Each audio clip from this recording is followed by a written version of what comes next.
नमस्कार दादा, मला तुमचं पूर्ण नाव, गाव, तालुका आणि जिल्हा सांगा.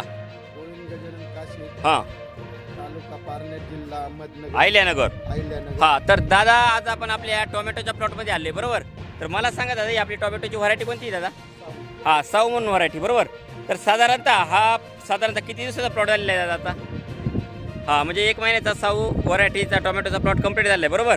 तर टोमॅटो या पिकासाठी तुम्ही यावर्षी थोडंसं बदल करून आपली जे ऑर्गॅनिक कार्बनयुक्त दाणेदार खत आहेत त्याच्यामध्ये गोदावरी, कृषी समृद्धी, सिलिकॉन, पीडीएम, पोटॅश, प्रोम, कृषी मॅक्स हे तुम्ही काय केलं तर बेसल डोसमध्ये खाली बेडमध्ये भरली होती, बरोबर? ही खतं. आणि त्याच्यानंतर आपलं जे ऑर्गॅनिक प्रोडक्ट आहे त्याच्यामध्ये भू पॉवर प्लस आणि कार्बो पॉवर हे तुम्ही काय केले आहे, स्लरी माध्यमातून त्याचा ड्रिपने वापर केला आहे, बरोबर? हां, आणि त्याच्यानंतर आपलं जे कडू औषध ते वरून त्याचा स्प्रे काढलेला आहे.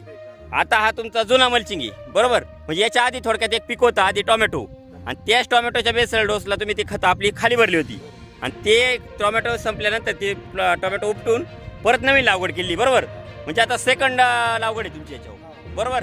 म्हणजे दुसऱ्यांदा आता तुम्ही त्याच मल्चिंगवर डबल लागवड केलेली. तर मला सांगा दादा, ज्या पिरियडला तुम्ही टोमॅटो पिकासाठी आपली जी ऑर्गॅनिक कार्बनयुक्त दाणेदार खतं वापरली त्याच्यानंतर भू पॉवर प्लस आणि कार्बो पॉवर हे औषध खाली सोडलं तर तुम्हाला त्याचा काय काय बेनिफिट भेटला? चांगलं म्हणजे ना रिझल्ट भेटला बा. हां, म्हणजे काय काय रिझल्ट आले तुम्हाला त्याचे? फुटवा वगैरे, काळोखी, फुटवा, काळोखी, सगळं फळ वगैरे सेटिंग भरपूर, बरोबर. आता जर प्रत्यक्षात पाहिलं ना दादा, डायरेक्ट खालून खोडातून ना एकदम जबरदस्त असा झाडाला फुटवा तर आहेचे, पण एकदम भरपूर प्रमाणात आहे ना फुलकळी, फुलांची सेटिंग आता जर प्रत्यक्षात पाहिलं ना, हे बघा ना भरपूर असे बंच लागलेले आहेत आणि त्याला सेटिंग पण चांगली झालेली, बरोबर? तर साधारणतः तुम्ही किती वर्षापासून आपली जी ऑर्गॅनिक कार्बनयुक्त दाणेदार खतं वापरते दादा? 3-4 वर्षापासून. हा, म्हणजे 4 वर्ष झाली तेव्हापासून, बरोबर?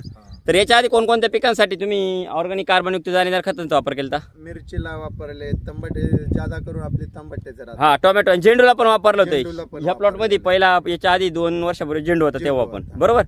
तर मला एक सांगा दादा, आपली जी ऑर्गॅनिक कार्बनयुक्त दाणेदार खतं आहेत ही वापरून तुम्ही समाधानी आहात? हा, समाधान. हा, धन्यवाद तुम्ही दिल्या माहितीबद्दल.